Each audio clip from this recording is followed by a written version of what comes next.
Buenos días, buenas tardes, buenas noches. Una tardecita más, 18:06, 18 de septiembre. Yo en Gandía, José de la Rosa, Pepe para los amigos. Yo me voy a permitir el lujo de llamarlo Pepe. Y Él por me favor, puede llamar, él me puede llamar Leo.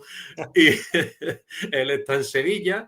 Estará un poquito más acalorado o no que yo en Gandía. un Pero, poquito. pero bueno, él también pues tiene, como yo, ¿no? Un cierto amor por Cádiz y le gusta mi tierra. Pepe, ¿cómo está? Cuéntame un poquito el Pues, idilio ese con Cádiz. pues mira, muy bien, con Cádiz, porque llevo toda la vida antes pasando los veranos en la zona, justo en el cabo de la provincia, en la zona del Estrecho, y después ya pues con doble residencia, una temporada allí y otra temporada aquí, ¿no? Que es un poco lo que intento.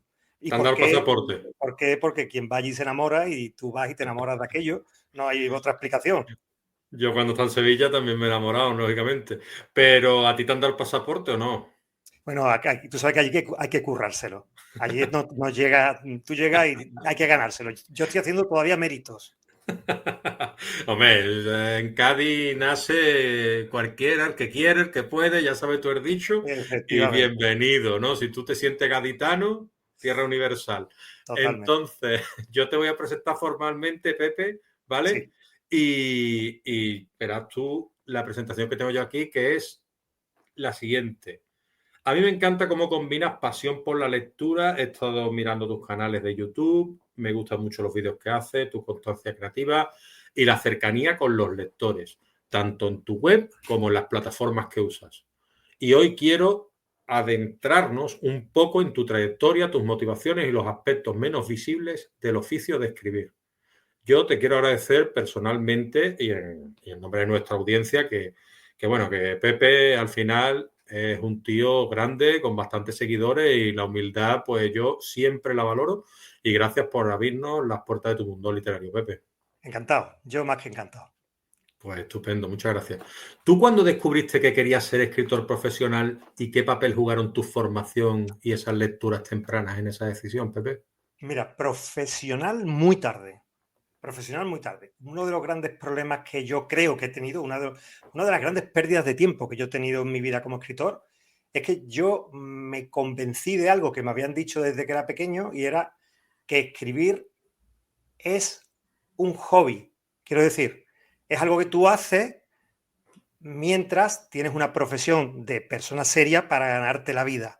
Yo me lo creía hasta 2017, ¿vale? Entonces yo alternaba estas dos cosas. Tú imagínate tú que tú estudias arquitectura y tú pretendes convertirte en un gran arquitecto o medicina o leyes, lo que te dé la gana, y tú pretendes convertirte en un gran arquitecto, en un gran médico, en un gran abogado, dedicándote a la profesión en las horas cuando llegas a casa de noche cansado después de haberte dedicado a otra cosa, ¿no? Entonces, cuando me apeé de esa idea, es cuando yo dije, aquí hay que dedicarse a la escritura a tiempo completo. Bueno, eso hubo que hacer muchos sacrificios, evidentemente, ¿no? Sobre todo de tipo económico, ¿no? Y también de mente, ¿eh? No es fácil. Pero fue ahí cuando yo me convertí en un escritor profesional, ¿vale? Que es como se llama mi canal de YouTube y donde yo cuento todo esto, ¿no? Y antes de eso, pues lo que hacía era lo que todos, ¿no? Que robarle tiempo a la familia, al sueño, a los amigos, a los eventos, a la feria del atún de Barbate, pues robarle tiempo para encerrarme a mi casa a escribir. Pues has robado tiempo valioso, desde luego, ¿eh? Valiosísimo. Por lo que tú has mencionado, porque yo siempre intento aprovechar para romper una lanza por la gente que lucha por nuestro sacrificio de escritor, porque ellos se sacrifican y ellas también, nuestras parejas, nuestros hijos, nuestros hermanos, nuestros amigos, y nos ven menos porque nosotros estamos centrados en escribir después de nuestra jornada laboral, porque yo me considero escritor, pero no puedo considerarme escritor profesional porque a mí los beneficios no me dan para vivir, pero vamos, ni por asomo, para vivir debajo de un puente, Pepe, ¿entiendes? Entonces, claro, yo escribo, tengo mis 5 obras publicadas, etcétera, etcétera, pero en el caso tuyo, pues escritor profesional. Yo quería preguntarte también cómo ha sido tu proceso de aprendizaje como autor a lo largo de los años. ¿Tú has hecho talleres, cursos? Sí, bueno, yo estudié, fíjate, yo creo que la formación yo lo he hecho todo siempre por el camino largo. Te acabo, fíjate, hasta 2018, casi con 50 años, no me enteré de que quería ser escritor profesional, ¿no? Pues imagínate tú la de cosas. Yo estudié primero imagen y sonido y después periodismo, aunque periodismo lo cierto es que nunca lo terminé. Entonces siempre he estado trabajando en el ámbito un poco literario. Pero formarme, me formo. Yo en agosto terminé mi último curso que yo recibí, en este caso no era literario, no era sobre literatura en concreto, era sobre finanzas, sobre otra cosa, ¿no? Pero vamos, sobre cuentas de escritor, cómo llevar las cuentas de escritor y poco más, ¿no? Pero formarme desde siempre, o sea, en los talleres tradicionales, como yo creo que casi todos hemos empezado con esos talleres fantásticos de Fuente Laja, hace 20 años, formación siempre. Incluso nosotros tenemos un grupo de compañeros, de escritores de diferentes géneros, romance, novela negra, fantasía, que una vez al año nos reunimos para formarnos los unos a los otros. O sea, ¿tú qué has aprendido este año? Pues mira, he aprendido sobre un nuevo tipo de narrador o una nueva forma de encarar el narrador. Pues impartimos una clase. Oye, pues yo he aprendido sobre anuncios de Meta. Oye, pues otra clase, ¿no? Y nos llevamos 4 días formándonos. O sea que la formación para mí es fundamental. No porque sea necesaria. Formarse no es necesario. Yo lo digo siempre. ¿Por qué no es necesario? Porque la narrativa ya la llevamos dentro. Nosotros leemos desde que somos pequeños y vemos mucho cine y el lenguaje narrativo ya lo tenemos. Sabemos cómo contar las cosas. La diferencia, bueno, etcétera, ¿no? La diferencia entre formarse y no es únicamente una cuestión de tiempo y economía. Punto. Quiero decir, si no te formas, pues en vez de sacar una novela en un año, lo sacarás en 3, y en vez de empezar a ganar dinero con tu libro en 3 años, lo sacarás en 10. Ese, digamos, que sería el inconveniente, ¿vale? Entonces, formarse es simplemente una forma de ahorrar tiempo y dinero. Pues eso está estupendísimo. Lo que tú has hablado de las finanzas del escritor me parece algo importantísimo, porque yo soy de los que piensan que en el colegio deberían darnos primero clase de costura, clase de cocina y después una clase de economía o del hogar. Y que entre dentro la economía de lo que es los hobbies y demás y tal y cual que tú te quieras gastar, pues algo, emplear el dinero tal y cual, y eso nos ayudaría a hacer algo tan exigente para algunos como puedo ser yo, que es la declaración de la renta, que la mayoría creo que no tenemos ni idea de cómo se hace eso. Totalmente. Entonces yo creo que se deberían crear clases. ¿Tú me podrías en unos minutos explicar un poquito qué es eso, cómo funcionan esos números tuyos que tú haces por el tema de escritura? Claro, para que te hagas una idea, para empezar, nosotros tuvimos un código CENAE como escritores en enero de 2023. Quiero decir, antes de eso, los escritores nos inscribíamos de alta como actividad profesional en códigos que no tenían nada que ver con la escritura ni con nosotros, tenían que ver con la artesanía, no con el oficio de escritor, ¿no? O sea, quiero decir, es una cosa muy nueva. Y es una cosa muy nueva para nosotros, para nuestros gestores, los que nos llevan las contabilidades, y también para mucha gente que trabaja en la administración pública, en Hacienda, que realmente no saben muy bien cómo encajarnos. A eso súmale que yo, por ejemplo, que soy un escritor híbrido, quiero decir, publico con editoriales, pero realmente vivo de la autoedición, mis ingresos vienen básicamente de fuera. Quiero decir, mis ingresos vienen de tiendas americanas, de tiendas que están en Francia, en Italia, en Alemania, en Brasil. Entonces, tú estás realmente cobrando en divisas, ¿vale? Entonces, ¿cómo gestionar todo eso? ¿Cómo gestionar regalías? ¿Cómo gestionar todas las pequeñas inversiones que tenemos que hacer los escritores? Correctores, traductores, los traductores están en otros países y les pagas a algunos de ellos en otras monedas, todo lo que tenga que ver con las diferentes publicidades, que dependiendo de dónde, en qué país hagan la campaña de publicidad, se hace de una manera u otra. Entonces, eso por un lado. Y sobre todo en una profesión tan poco constante, aunque sí es cierto que si llegas a un grado de profesionalización alto, los ingresos son bastante estables, o sea, tienen casi el aspecto de una nómina, casi todos los meses se repiten los mismos ingresos, ¿no? Pero con todo esto, ¿cómo optimizarlo al máximo? ¿Cómo sacar el mayor beneficio cuando hay vacas gordas para poder gestionar tu economía cuando hay vacas flacas? Claro, claro. No, lo explica bastante bien. Después está otra cosa, como por ejemplo, yo he acabado mi obra y cómo la registro. Claro, claro. Bueno, ahí hay diferentes cosas y es complicado. Por un lado, tienes que registrarla en la propiedad intelectual y ahí tenemos dos caminos, dependiendo de cómo de hippie seamos cada uno de nosotros.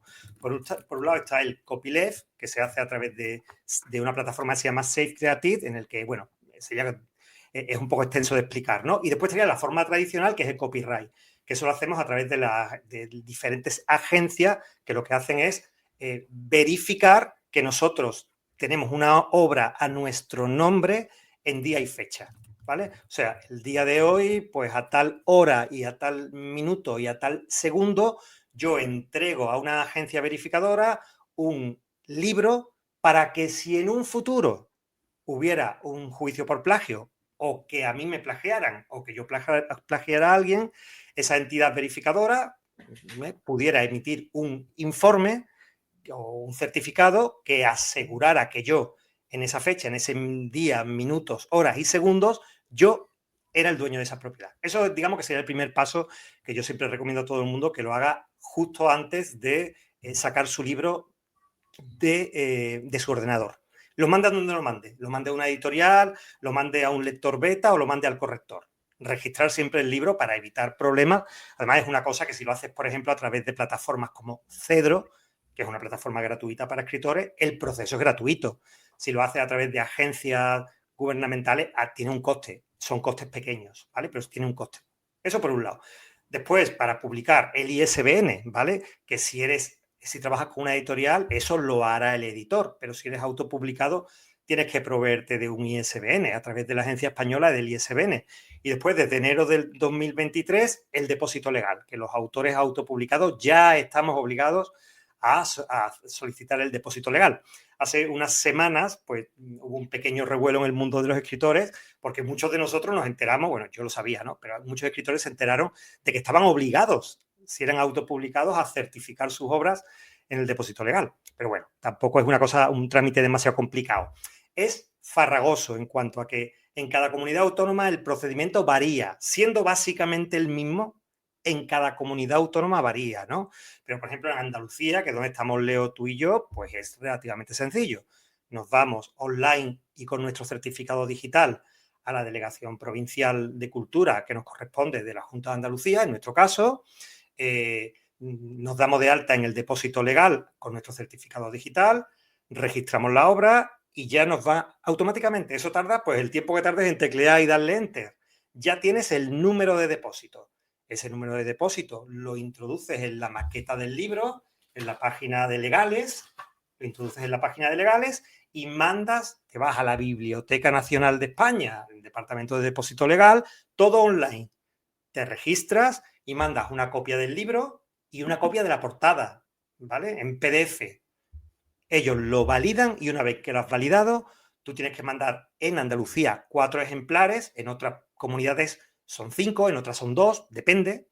4 ejemplares a la oficina de depósito legal de tu provincia. Y punto. Entonces, como ves, un poco farragoso, pero sencillo. Contado así parece que son muchas cosas, pero realmente es teclear en un lado, teclear en otro y gastarte los cuartos para mandar 4 libros. El problema es un problema es un problema ético, ¿no? En el sentido de que esta ley, que es de 2023, es una ley que va a obligar a que se consuma muchísimo más papel, se gaste mucha más tinta. El papel, la industria editorial es una industria muy, muy, muy contaminante. Los blanqueamientos de papel son terribles. La tinta es súper contaminante y venenosa. Entonces, en un momento de una sociedad digital, ¿qué necesidad hay de este trámite decimonónico? Que yo en el siglo XIX lo aplaudo y hasta en los años 2000 del siglo XX yo lo aplaudo, que haya una copia de cada libro que se imprime en un país. Pero hoy día no necesitamos el libro en papel. Sobre todo es que es súper contaminante, va contra el medio ambiente. Y 4 copias, que además eso estará en un almacén, que habrá humedades. O sea, yo lo veo absolutamente decimonónico y contra cualquier lógica. Pero bueno, sí, es contraproducente. Es la ley, hay que cumplirla. Claro, la ley es la ley, pero dices tú 4, lo que tú dices, para que estés cogiendo humedad, dices tú. Pero esto lo que van a hacer, tú ponlo ahí, anda, y un espacio inerte, claro. Es decir, en fin. Bueno, vamos a pasar un poquito a cómo gestionas tú la planificación de tus novelas, en especial en series como Los Montgomery o Caballeros Disolutos. Sí. ¿Cómo lo haces tú? ¿Cómo defines los personajes, las tramas, la ambientación en series tan largas? Mira, yo recomiendo siempre a todos mis compañeros que, tú sabes, yo hago formación, cuando hago una formación siempre digo, buscaros un par de días al año y quitaros de en medio. Es que es fundamental. Entonces yo eso llevo haciéndolo hace muchos años. Un par de días al año me tomo vacaciones de mi familia, de mis amigos, casi de mí mismo, ¿sabes? Y yo me voy a un hotel a 50 kilómetros. No es que me vaya, sino que me voy a un sitio donde pueda estar relajado. Yo lo hago en julio, me busco un hotel que tenga una piscina y me voy. Entonces, yo lo que hago es planificar todo el año. Yo normalmente lo hago de julio a julio, donde veo qué voy a publicar todo el año y me planteo un poco pues la línea, analizo todos mis números, o sea, qué he vendido, qué se está vendiendo, qué no, qué está gustando, qué no. Primero hago un análisis de todo y el resultado, eso lo suelo hacer el primer día, que bueno, ya llevo preparado todas las hojas de Excel con todos los números de todo lo que ha sucedido durante el año y ese mismo día, a última hora del día, lo que hago es decidir, bueno, pues está claro que esta serie está funcionando bien, esta no está funcionando más bien, tan bien, pues vamos a tirar por este camino. Y planifico todo lo que voy a publicar el año que viene. Depende un poco de las obras. Por ejemplo, en la serie Caballeros Disolutos fue relativamente fácil. ¿Por qué? Porque es una serie, quiero decir, cada libro es independiente, autoconclusivo. Entonces, con tener los títulos y más o menos un par de frases sobre cuál era el contenido, fue suficiente. Pero, por ejemplo, con la serie, bueno, con la novela Río, que son los Montgomery, que son 5 tomos, 500 páginas cada tomo, y todas las tramas, o sea, las 14 tramas que tiene la novela, se empiezan en el capítulo 1, pues yo eso fue mucho tiempo de trabajo previo, porque tuve que planificar las 5 novelas. O sea, escena a escena, yo soy muy mapa, escena a escena, 5 novelas, de 60 capítulos cada novela. Entonces, depende, ¿no? Después de los Montgomery, voy a descansar otra vez con una serie en vez de con una novela Río, porque es que realmente es un riesgo enorme. Pero lo que pasa es que si no tienes riesgo, Leo, en el mundo de la escritura, si no corres riesgo, pero era un riesgo en el doble sentido. Uno, voy a ser capaz de manejar una novela de 2.500 páginas, que es al final esta novela, una de 2.500 páginas. Eso, uno, voy a ser capaz de montar todo esto. Y dos, mis lectoras van a ser capaces de aguantar el ritmo. Quiero decir, saco el volumen 1, se lo terminan con la novela empantanada, esperan 2 meses al volumen 2, terminan el volumen 2 y la novela sigue igual o más empantanada, ¿sabes? Entonces, pero bueno, reconozco que tengo unas lectoras estupendas que me lo perdonan. Saben que al final, en el 5.º volumen, van a encontrar las respuestas. Muy bien. Yo recomiendo a la gente que nos está viendo, nos está escuchando, que pase por josedelarosa.es y vea, bueno, la cantidad, más de 40 novelas que tú tienes publicadas y, bueno, tu currículum, que estamos aquí ante un ganador de premios como La Romántica Vergara, de Penguin Random House, Sí. el Titania, ha sido finalista del Amazon 17, de Laura 15 y precisamente en el año en el que lo ganó, pues bueno, tu admiradísima Elizabeth Benavent. Sí. Y eres miembro de Romance Writers of America, Sí. pero lo que más te gusta es eso, ¿no? Escribir, contar historias y pensar qué ha ocurrido en un lugar y en un momento dentro de la historia, ¿no? Entonces, yo te quería preguntar, porque claro, ante ese volumen de productividad que tú tienes, porque tú eres un autor bastante fértil, ¿tú cómo mantienes la constancia creativa y evitas el bloqueo del escritor?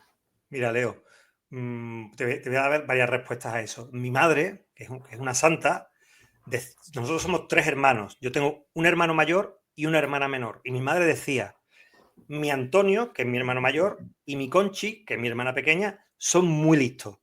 Pero mi Pepe es muy constante. O sea, es una forma de decir, el tonto por lo menos me ha salido constante. Entonces, para mí no es ningún mérito, porque es verdad que yo soy como cuando el burro coge una vereda. Quiero decir, que no me desvío del camino, ¿no? Entonces, para otras cosas, pues, no, pero para esto sí. Entonces, yo soy, digamos que soy un escritor anómalo en el sentido de que soy muy planificado, yo me siento a escribir todos los días a la misma hora, me levanto de escribir todos los días a la misma hora, escribo diariamente prácticamente el mismo número de palabras, más o menos, ¿no? Pero quiero decir, trabajo en el mundo de la escritura de lunes a viernes, sábado y domingo, tú me has escrito WhatsApp, o sea, perdón, un mensaje sábado y domingo y no te he contestado porque aprendí que hay que desconectar, ¿sabes? Pero yo creo que básicamente es ser muy constante, pero que en mi caso no es un esfuerzo.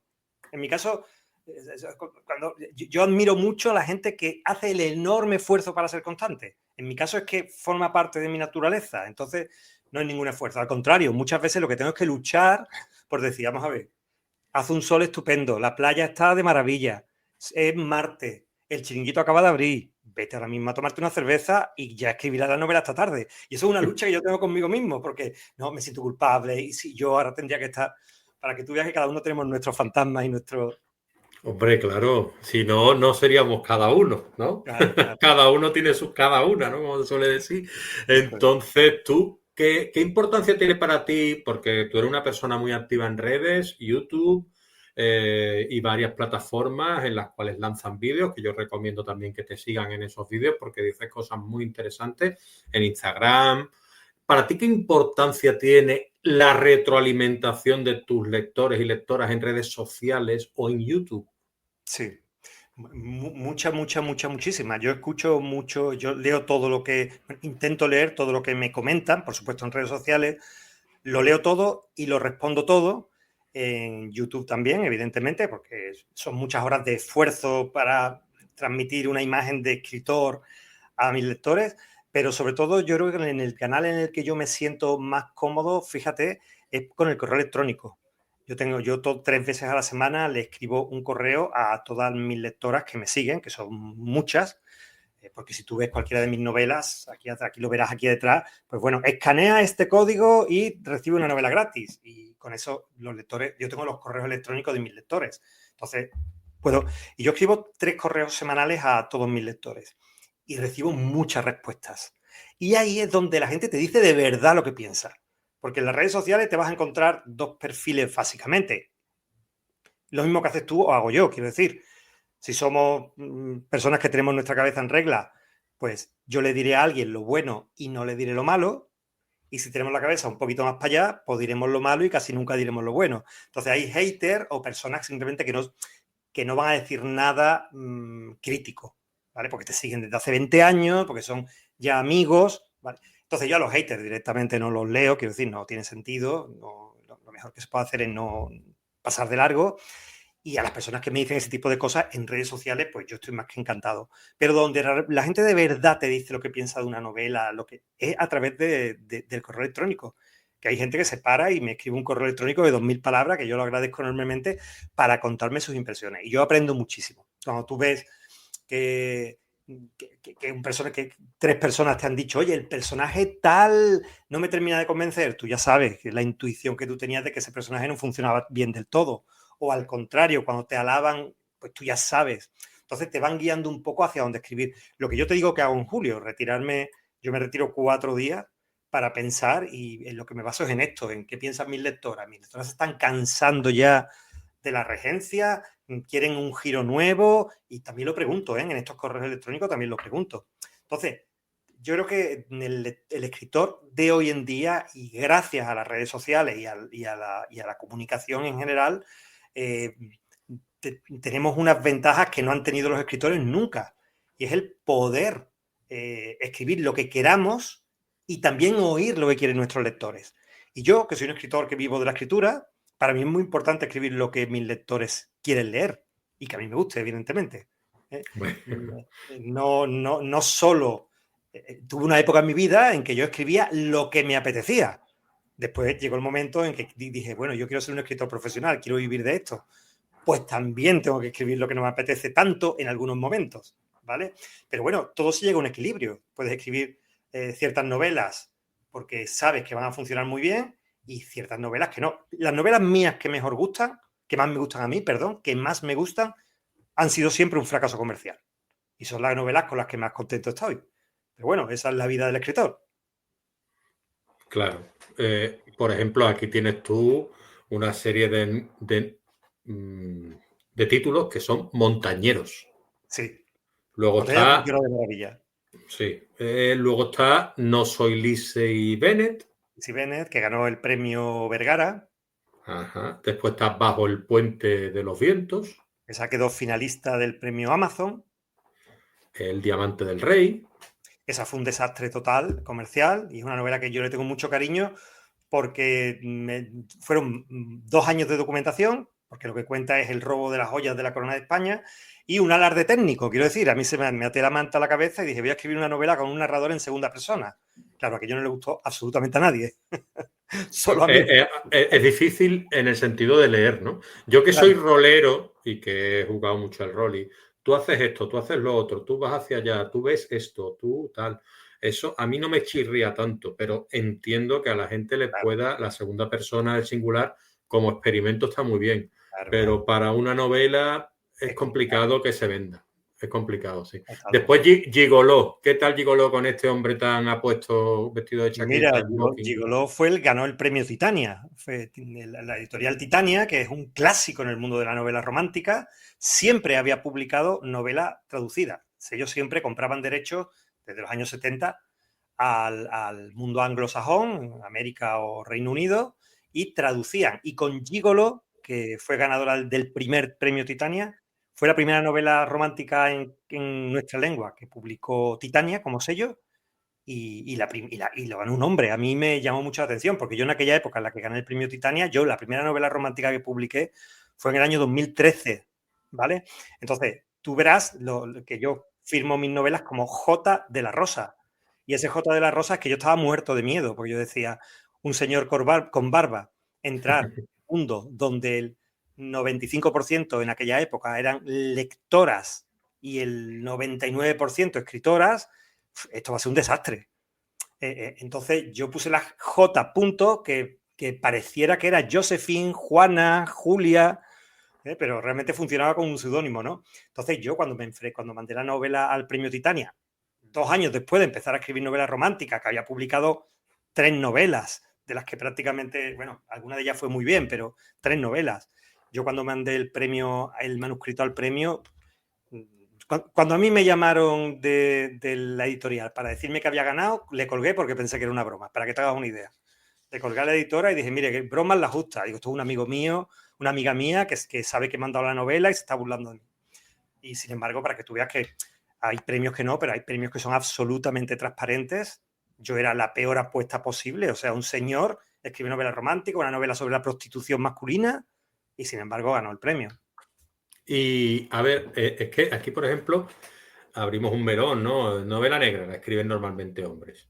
Ciencia ficción, normalmente, bueno, hay grandes escritoras, pero lo escriben hombres. ¿Por qué romántica está tan acotado a mujeres? Ahora empieza a abrirse, como tú bien dices, Sí. pero ¿por qué eso se ha dado durante tanto tiempo que la escritura romántica se relacionase con mujeres, cuando en realidad hombres, a lo mejor no sé si ahí se puede hacer, y aquí me pueden llover palos, una reivindicación por parte masculina para que porque esas puertas se podían haber mantenido cerradas durante tanto tiempo que tú mismo acabas de comentar que ponías J. Punto. Sí, sí, sí, sí, era un auténtico pánico, vamos. Yo creo que lo tenemos que achacar a la parte masculina, en el sentido de que nos cuesta trabajo hablar de emociones y en la vida diaria con tus amigos, cuesta trabajo hablar de emociones, ¿no? De qué sientes. Entonces, pues imagínate escribir de emociones o, o visualizarte socialmente como un hombre que habla de emociones. Entonces, hoy día esto yo creo que se está solventando bastante. ¿Eh? Pero en el año 2013 todavía no era nada habitual, éramos 4 o 5, ahora somos unos pocos más, pero éramos 4 o 5 los que escribíamos novelas románticas. Y después también yo tuve que aprender, y esto puede parecer una tontería, pero yo tuve que aprender a sentarme en una mesa y a qué te dedicas, ¿no? Cuando tú vas a cualquier mesa de desconocido, a una cena, que vas con los amigos de tu pareja, los compañeros de trabajo, con gente nueva que te presentan, llega un momento de la conversación en la que se pregunta tú a qué te dedicas, ¿no? Pues yo decía, yo soy escritor, y entonces todo el mundo decía, ¡ay, escritor, qué bien! ¿Y qué escribe? Y digo, novela romántica, y decía gente, novela romántica. Entonces este era el proceso normal, ¿no? Entonces yo ya dije, bueno, pues de corrida, para no llevar, digo, yo soy escritor de novelas románticas, ¿no? Y ya lo digo, ¿no? Y entonces también me tuve que aprender ciertos trucos, ¿no? Porque la gente dice, ay, lo habitual, ¿no? Ay, a mí es que me gusta mucho leer, pero la novela romántica... Y entonces yo ya sabía lo que tenía que decir alrededor. Le dije, ay, ¿cuál es la última que has leído? No, yo no he leído ninguna. Entonces ya yo ganaba la conversación, ¿no? Porque es muy habitual encontrarte con este prejuicio. A mí no me gusta la novela romántica pero yo no he leído novela romántica. O leí ¿qué te digo yo? A Corín Tellado hace 30 años. Y hoy día la novela romántica es una fedataria de lo que sucede en las relaciones entre las personas. Ahora estamos escribiendo lo que sucede en 2025, ¿sabes? Corín Tellado contaba lo que sucedía en los años 50 y 60. Y es que era conservadora. Es que la novela negra en los años 50 y 60 eran de señores borrachos que maltrataban a todo el que tenía alrededor. Era lo que escribía James, ¿no? Unos años antes, vamos.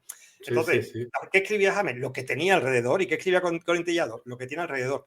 ¿Qué escriben hoy día los escritores de novelas románticas? Pues historias de mujeres empoderadas, que no son princesas, que no necesitan a nadie que las salve de nada, ni las lleve de la mano a ningún sitio, y que lo que contamos es cuando dos personas se encuentran, nos da un poco igual género, sexo, nos da un poco igual, dos personas se encuentran y existe esa cosa química que tenemos los seres humanos desde que salimos de las cavernas, que de pronto se nos encienden las hormonas y nos enamoramos sin saber por qué, ¿no?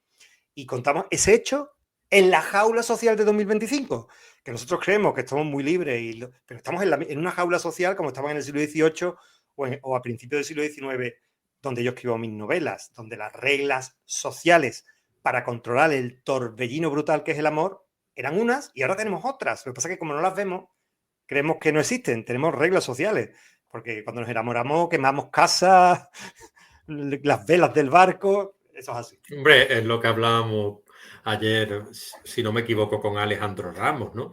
Que decía, ha habido guerras por amor. Y si no era Mario Sanca, el que lo comentaba con uno de los dos, ha habido guerras por amor. Entonces, dices tú, cuando el amor tanto puede, es porque es muy importante. Hombre, al igual que el humor, ¿no? También relativiza todo.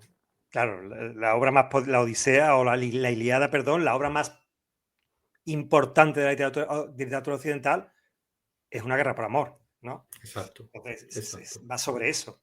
Entonces, sí. Claro. Tuvo mirando atrás. Tú te miras a ti mismo, miras a esos escritores, 4 o 5 escritores con los que tú te sentabas a la mesa a comer, con tantas escritoras en convenciones, en conferencias. ¿Tuviste valor? Sí, mira, yo sí, porque además yo soy, aunque tú me veas aquí muy parlanchín, pero yo soy de naturaleza tímido. O sea, yo te he dicho que yo vivo parte del año en Caños de Meca y yo vivo solo. O sea, tú que eres de Cádiz sabes lo que es febrero en Caños de Meca. O sea, yo puedo pasarme los días sin ver absolutamente a nadie, no pasan ni coches por la calle. O sea, yo ni nadie, no hay nada abierto, es totalmente solo y yo me siento súper cómodo en esa soledad. Entonces, para mí los eventos siempre han sido un Pepe, 1, 2 y 3, venga, ahora toca entrar. Y entras, ¿vale? Entonces te ponen la careta de escritor social y entras. Pero yo siempre me encuentro mucho más cómodo en los espacios reducidos y tal. Yo tengo precisamente en Sevilla, una vez al mes nos reunimos 5 escritores de diferentes géneros. Hay escritores de novela negra, hay escritores de teatro y bueno, para mí el haberlos conocido a ellos ha sido muy importante porque ha sido la primera vez que yo he podido hablar de tú a tú desde mi género, ¿sabes? Que eso es importante, porque los escritores de novela romántica siempre hemos tenido que luchar con este estigma, bueno, pequeño no, estigma de literatura de baja calidad, ¿no? Entonces, todo esto es importante, sí. Muy bien. Y yo veo aquí entre tus títulos, entre tantos títulos de novela romántica, que esta semana hemos estado un poco en la semana de la novela romántica de mi experiencia como escritor. Nos han visitado 3 escritores y luego ha estado también Diego Murcia, que también escribe y que ha estado hablando de audiolibros, ¿no? Sí. En los otros 2, pues los que te comentaba, es decir, Mario Sanca y Alejandro Ramos.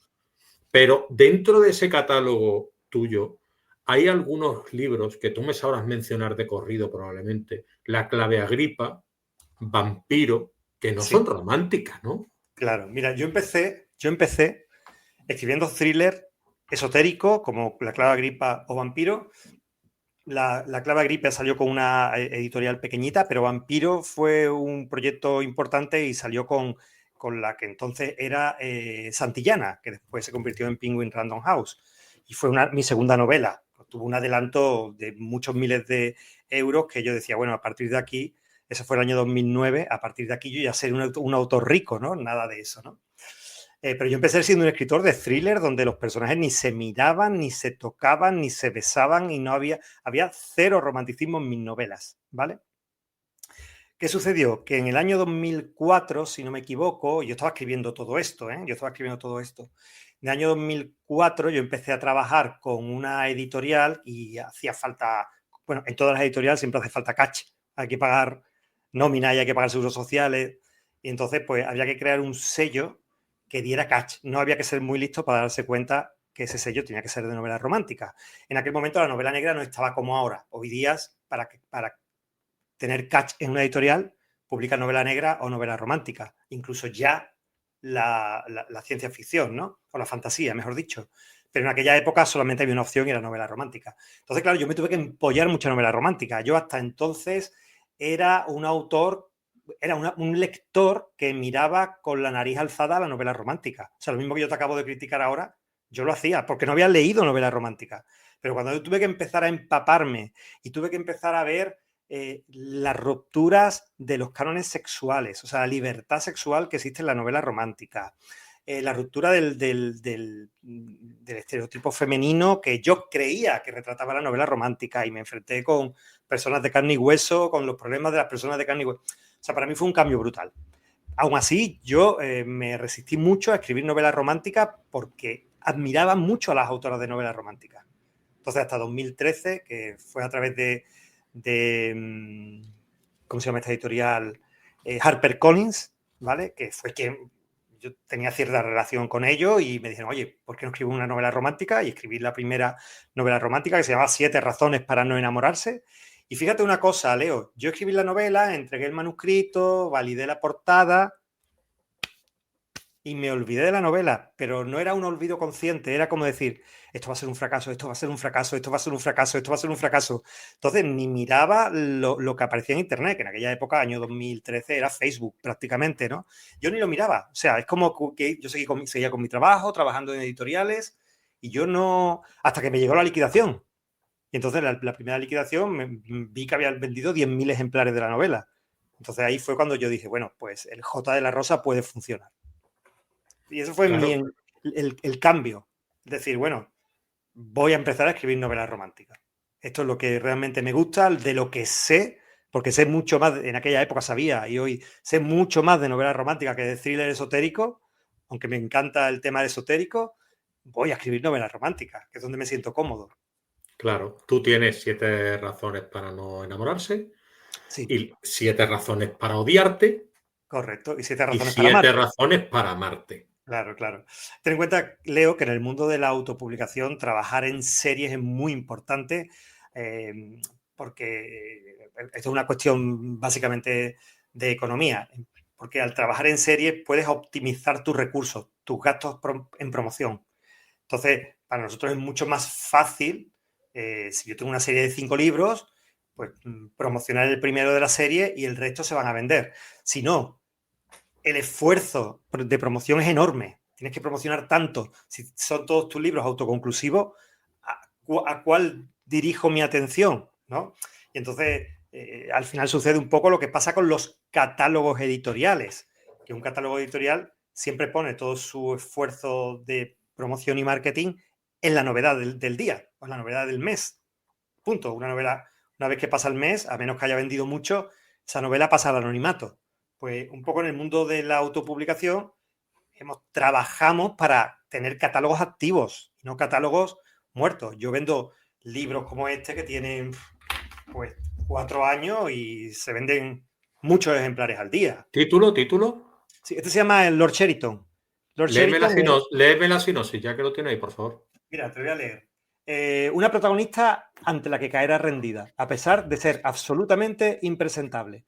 La debutante, tú sabes que yo escribo novela regencia, la debutante, Lady Serena Bailey, hace algo impensable en una joven aristócrata: proponer al mayor crápula de Inglaterra, el marqués de Sheridan, que arruine el compromiso matrimonial de su hermana gemela, Calista, sin explicar la razón. Sheridan acepta por aburrimiento y porque a Lady Serena le parece de lo más apetecible. ¿Cómo lograr que le inviten a una boda donde lo repudian?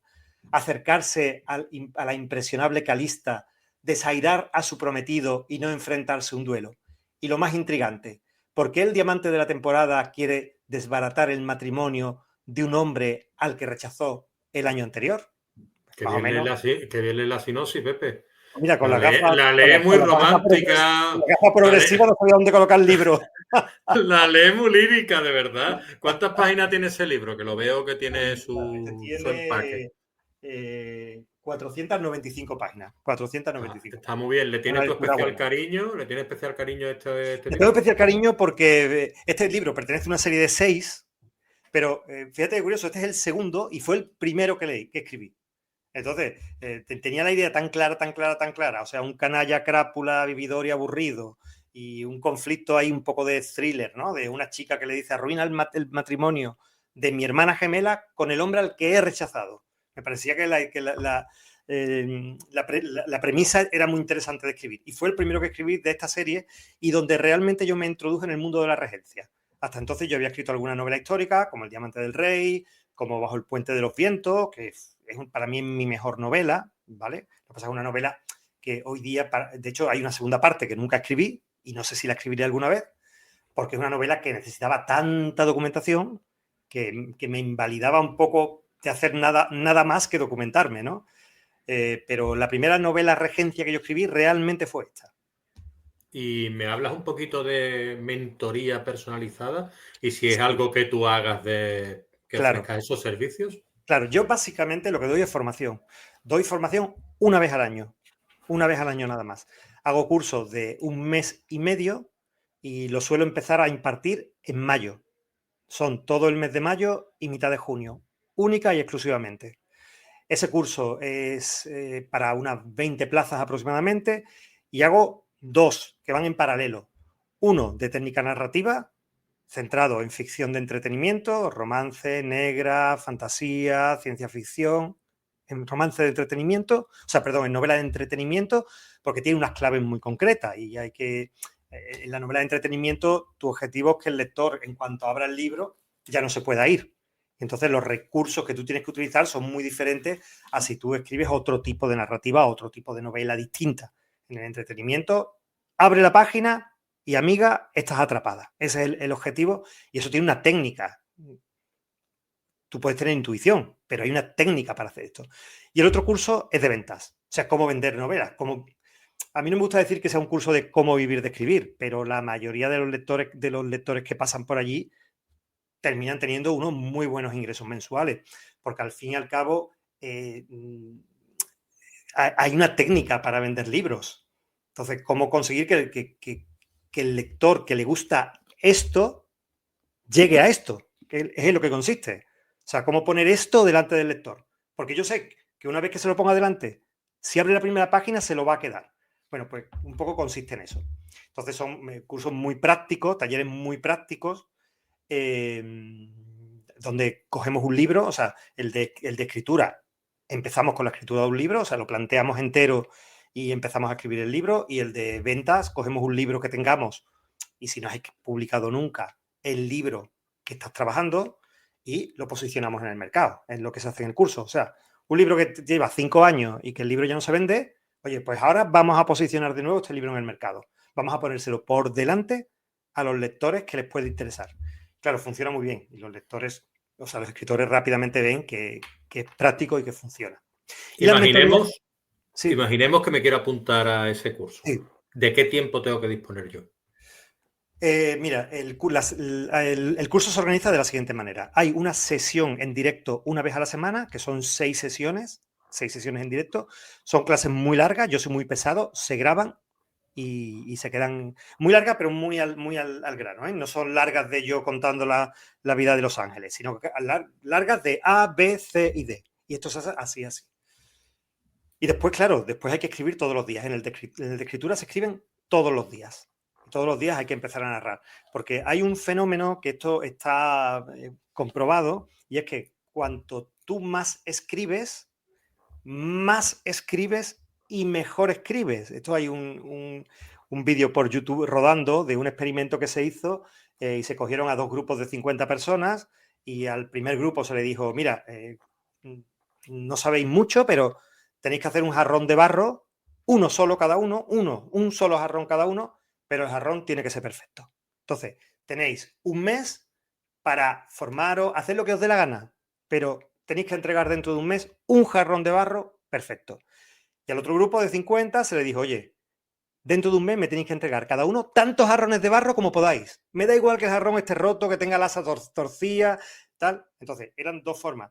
Por supuesto, al cabo del mes, el mejor jarrón de barro estaba en el grupo del que había hecho muchos, no en el grupo del que se había centrado en hacer uno, ¿no? Entonces, eso sucede en el mundo de la escritura. Cuanto más escribes, más tienes capacidad de escribir y mejor escribes, ¿no?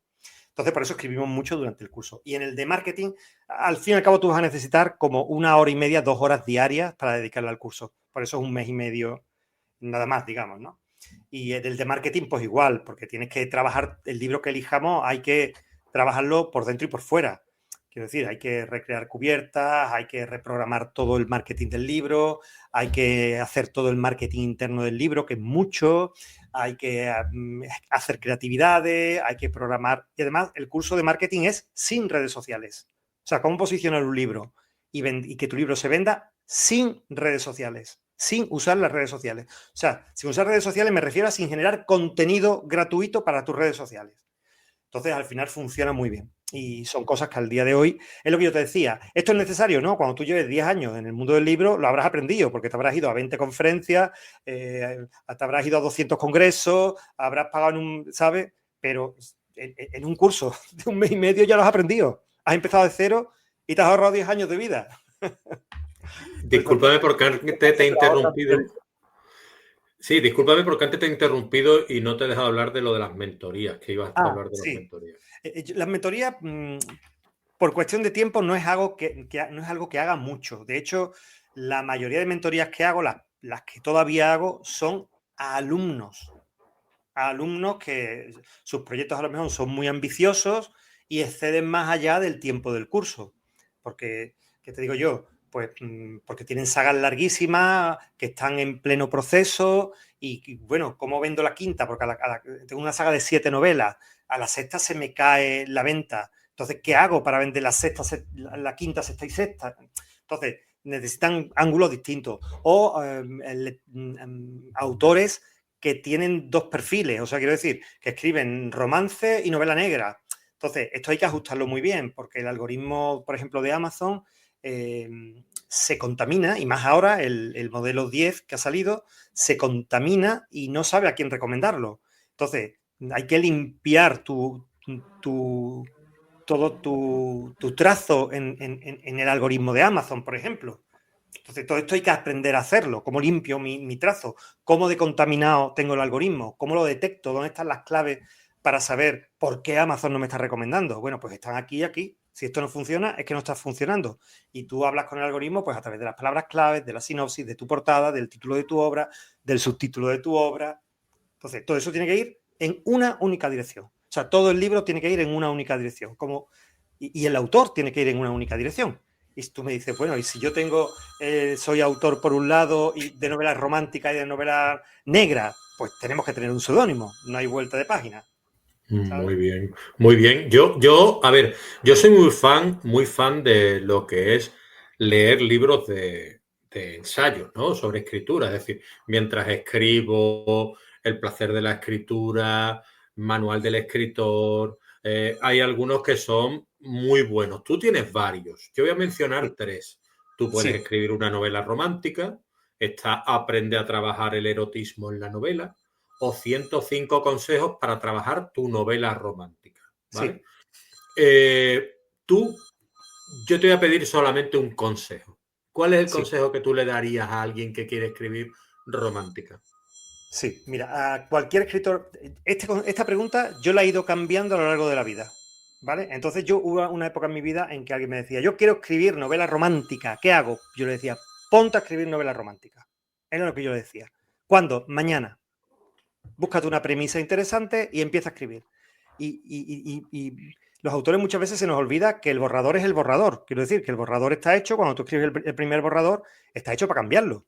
No está hecho para otra cosa, es para tener una guía, ya tengo mi primera novela escrita y ahora es cuando empieza el trabajo de corrección de la novela, ¿vale? Eso es lo que yo decía antes. Hoy día, cuando alguien me dice, quiero escribir una novela romántica, ¿por dónde empiezo? Y yo digo, fórmate en marketing. Y te voy a decir por qué. Porque es sorprendente, si tú te formas en marketing, la cantidad de frustraciones que te ahorras. Te voy a explicar algunas y seguramente muchos compañeros que nos estén oyendo habrán pasado por ellas. Yo tengo la inquietud de escribir una novela. Eso nos puede pasar con 15 años, con 20, con 35. Yo tengo alumnas de 65 años que van a empezar a escribir su primera novela. Las he tenido y las han publicado. Eso puede pasarnos en cualquier momento de la vida. Y la novela la tengo en mi cabeza. Y yo escribo mi novela. Y cuando escribo mi novela, ¿qué diantres hago con ella? Y ahí empiezan las frustraciones de los escritores. Editoriales. ¿Conocemos el mundo editorial? Autopublicación. ¿Conocemos el mundo de autopublicación? Por lo tanto, primero, fórmate sobre cómo es el marco al que te va, cómo es el mundo, el mercado al que te vas a dirigir, cuáles son las exigencias, qué quieres, cuál es tu objetivo vital. O sea, mi objetivo es escribir lo que me apetezca, pues tienes que ir por un camino, o mi objetivo es publicar con Planeta, pues tu camino será otro y la novela que vayas a escribir tiene que ser otra, o tú me dices, mi objetivo es mandar a mi jefe a la porra, para no decir una palabra más fea, y vivir de la escritura. Pues tu novela, esa primera novela, será otra. Entonces, entendiendo cómo funciona el mundo del libro, la venta del libro, que no es el mundo del libro no es otra cosa que la venta del libro, entendiendo cómo funciona la venta del libro y teniendo claro tu objetivo personal, esa será tu primera novela. Y va a ser muy diferente en función del objetivo que tú tengas, muy, muy diferente. Entonces, te ahorras muchísimas frustraciones, porque yo y todos los autores hemos empezado con una primera novela en el cajón durante semanas, meses, años, o con una mala experiencia editorial, o con ve sumando. Y ya está, se ahorra, se resuelve así de sencillo. Así de sencillo. Estamos hablando de muchos aciertos, es decir, tú estás recomendando cosas para acertar, para hacer las cosas bien en nuestra carrera. Yo quiero aquí, como sé que eres un tío humilde y has aprendido de tus errores y demás, tú me hables de algún error que has tenido tú y que hayas dicho al cabo del tiempo. Este error me ha ayudado mucho como para mejorar como escritor. Pero pongo esta cara, Leo, porque todos, hazme una lista, di uno y eso lo he cometido yo. O sea, yo he cometido todos los errores. Mira, por ejemplo, mi primer trabajo, que fue un cuento, vamos, tendría yo 15 años, lo publiqué con una editorial de coedición que era pagando los libros, o sea, 400, no sé, 100 libros que yo después tenía que vender y después aquello me costó un dineral, y después el libro nunca salió. O sea, el libro, yo vendí los libros sin que los libros se imprimieran, antes de imprimirlo, que la editorial iba a mandarlos y la editorial fracasó y nunca los mandó, yo después tuve que devolver, bueno, eso fue un desastre, ¿no? Entonces, esto fue el primer error, el no haber gestionado bien los contratos con las editoriales, no tener tanta ilusión por firmar un contrato y no mirar, oye, qué tiempo estoy cediendo mis derechos. Dos, ¿por qué estoy cediendo los derechos audiovisuales si esta editorial no tiene una productora? 3, porque estoy cediendo los derechos en todas las lenguas si me va a hacer una edición en castellano. Pues la edición en catalán, gallego, inglés, francés, todo el resto es mía, no te cedo los derechos. Amén, ¿sabes? Entonces, no negociar lo suficiente con las editoriales. Más errores. Bueno, ¿qué te podría decir? Infinidad. Empezar a hacer publicidad sin formarme en publicidad online. O sea, todos. Yo he cometido todos los errores. Yo con uno me valía, pero veo que aquí en el aprendizaje está el haber cometido errores, a fin de cuentas. Y si gente como tú, que está tan formada, ha cometido errores, pues imagínate los que venimos detrás, ¿no? Sí. ¿Tú cómo equilibras lo comercial con lo que tú deseas contar? Bueno, yo, por ejemplo, esa es una muy buena pregunta. En cada novela que hago yo me planteo un reto personal. Un reto personal como creador, ¿vale? Entonces, mi siguiente, por ejemplo, la novela actual, la serie en la que estoy enfrascado en este momento, Los Montgomery, es una novela río, quiero decir. Llevo para adelante 14 tramas. Entonces, es un enorme reto para mí, un enorme esfuerzo que hace que yo me sienta con ganas de sentarme a trabajar. Si fuera repetir clichés uno tras otro, pues sería como ser oficinista, que es casi de lo que vengo, ¿no? Entonces no sería lo que yo quisiera. Entonces, por un lado, eso, que cada novela, independientemente de que mis novelas están orientadas al mercado, yo soy un escritor para lectoras que les gusta entretenerse. Y están orientadas al mercado. Y mi principal objetivo es entretener a mis lectoras. Principal, por encima de todo. Después, por supuesto, mis ideas políticas estarán por ahí, las cosas que yo voy aprendiendo estarán por ahí, pero básicamente, entonces, esa es básicamente una de las razones. Y después, cuando ya necesito, pues, oye, que hay un argumento en la cabeza dándome vueltas que no me encaja por ningún lado y que no es un argumento comercial, pues yo escribo mi novela y después veo qué hago con ella, ¿no? Por ejemplo, tengo una novela que se llama Perra, que era una idea que a mí me rondaba la cabeza sobre los desahucios. Entonces, una novela que no tiene nada que ver con nada que es lo que yo escribo, que narra la historia de un chico de 50 años homosexual que rompe con su marido, con su pareja, y la vida le lleva a cruzarse en su camino con un anciano de 85 años enfermo al que acaban de desahuciar. Y este chico, pues Alberto, pues por casualidades de la vida, una amiga rica les ha dado la llave para que les riegue las plantas. Y entonces los dos se van de ocupa a este pedazo de pisazo de 400 metros en la mejor zona de la ciudad, de ocupa, con dos vidas destrozadas. Uno enfermo moribundo que lo ha perdido todo en un desahucio y el otro que lo ha perdido todo en un divorcio, ¿no? Entonces, pues eso es donde lo encajo. Eso mis lectoras, después mis lectoras lo leen, ¿no? Pero quiero decir, no van, pues nada, lo publico y me voy a una editorial especializada en literatura LGTBI si quiero publicarlo y lo publico ahí y me quito ese peso de la cabeza, ¿no? Un poco te mueves así, Leo. Muy bien, muy bien. Pues es una buena manera de moverse porque también es intuitiva de alguna manera y la intuición Sí, normalmente a mí no me suele fallar, pero puede fallarte. sí. Hemos El hablado bloqueo de del, tu rutina.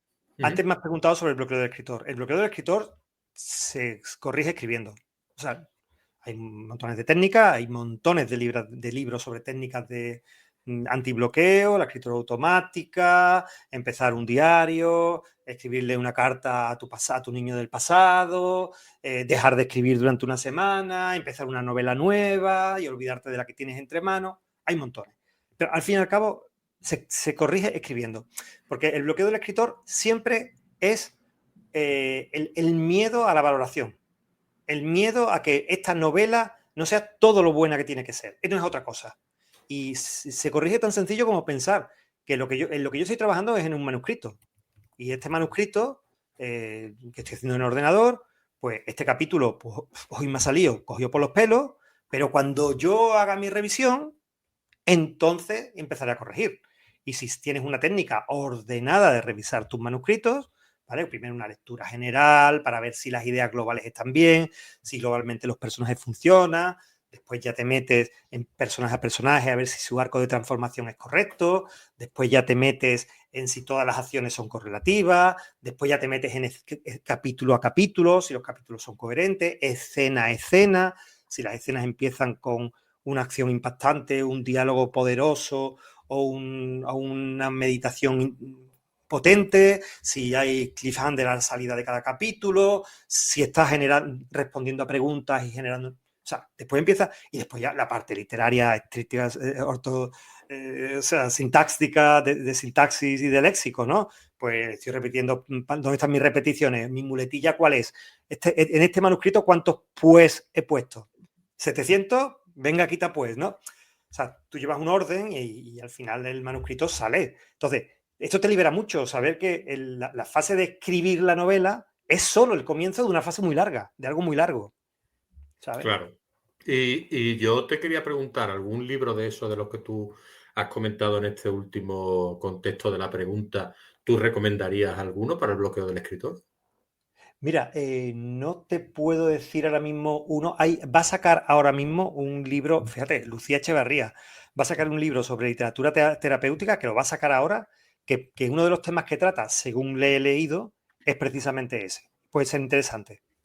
Perfecto, pues mira, hemos salido al paso, tanto de pregunta como de respuesta, porque a mí no me gusta dejar a la gente descolocada, ¿sabes? No, Con las no, no, no, no. preguntas. Sí, sí, sí. Vamos, lo que he leído me Alguna. parece interesante y también yo casi todo lo que sale sobre técnica lo compro. Normalmente, fíjate qué curioso, ¿no? Que yo ya soy lector de ebook, ¿no? Por una cuestión Ujú. de vista, de almacenamiento, que tú sabes que los libros ocupan mucho tiempo. Entonces yo normalmente los libros que me compro al día de hoy son los libros que ya he leído y me gustan mucho. Yo ya no lo hago al revés, ya no, o sea, yo Y me leo para un libro, me revisar también la encanta. maquetación de los tuyos, ¿no? Sí, pero yo lo hago todo online, lo hago todo online. ¿Sabéis? Pero el libro ya aprendes, ¿no? Y ten en cuenta que yo he trabajado muchos años en editoriales, entonces ya tienes el ojo puesto, sabes lo que va a salir bien y lo que va a salir mal.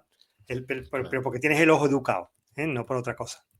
Muy bien. Y ya para terminar, yo quería hacerte una pregunta un poquito más personal relacionada con Sí, tu trabajo. Es decir, vamos a vincular las dos cosas.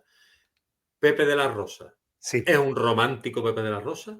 Sí, yo creo que sí. Sí, sí, sí, sí, sí, sí, sí.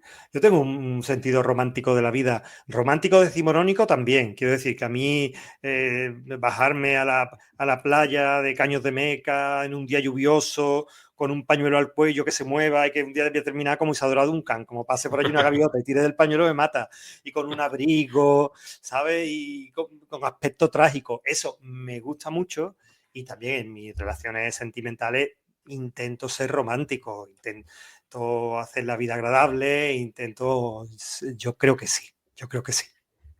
Muy bien, pues cerramos con un grande la semana de romántica, que los que han estado aquí esta semana, tanto Sergio como Alejandro, dos grandes, pero la cerramos con Pepe, que ya, bueno, a ver, está ya, digámoslo así, dando consejos, marketing, tal, lo que yo creo que todos quisiéramos hacer, de alguna manera, llegar a ese volumen de sabiduría, ¿no? De poder aconsejar con criterio, porque yo hablo, pues bueno, igual que tú, pienso yo de lo que sabemos, ¿no? Pero no tengo esa capacidad de comunicación que tú tienes a la hora de ese desparpajo, a la hora de explicar las cosas del depósito legal y tal. Y uno, y dos, y tres, y te pones ahí en los vídeos y era un fenómeno, tío, porque Leo, te, te, eso es más sabe el diablo por viejo que por diablo.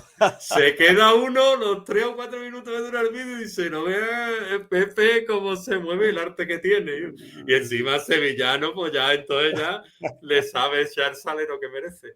Nada, muchísimas gracias Gracias Pepe a ti y a por haber vosotros. estado con nosotros aquí. Ha sido un enorme placer. Y bueno, que si en algún momento tienes que presentar alguna obra o lo que fuere, pues estás invitado aquí y para cualquier cosa que yo tenga duda, pues te pregunto y si te quiere venir tú a hablar de Encantado. ella, pues aquí está más que invitado a nuestro espacio virtual, ¿vale? Encantado, te tomo el guante y además y lo mismo te digo, cualquier cosa que te surja de esta conversación, cualquier duda, no tengas ningún pudor en Pepe, oye, estoy en este enganche, que yo sí lo sé la respuesta y mis colegas lo saben, que yo Sí. más que encantado de ayudar a quien sea, porque creo que esta profesión es una profesión muy solitaria y, y que hagamos piña y que nos conectemos es muy importante. Vamos a cambiarle una T por una D y vamos a convertirla no solo en solitaria, también en solidaria, siguiendo los consejos de José de la Rosa para los amigos y para mí desde el día de hoy, Pepe. Pepe, un Leo, beso, un abrazo y gracias, Picha. a ti, Hasta gracias. otra, hasta otra.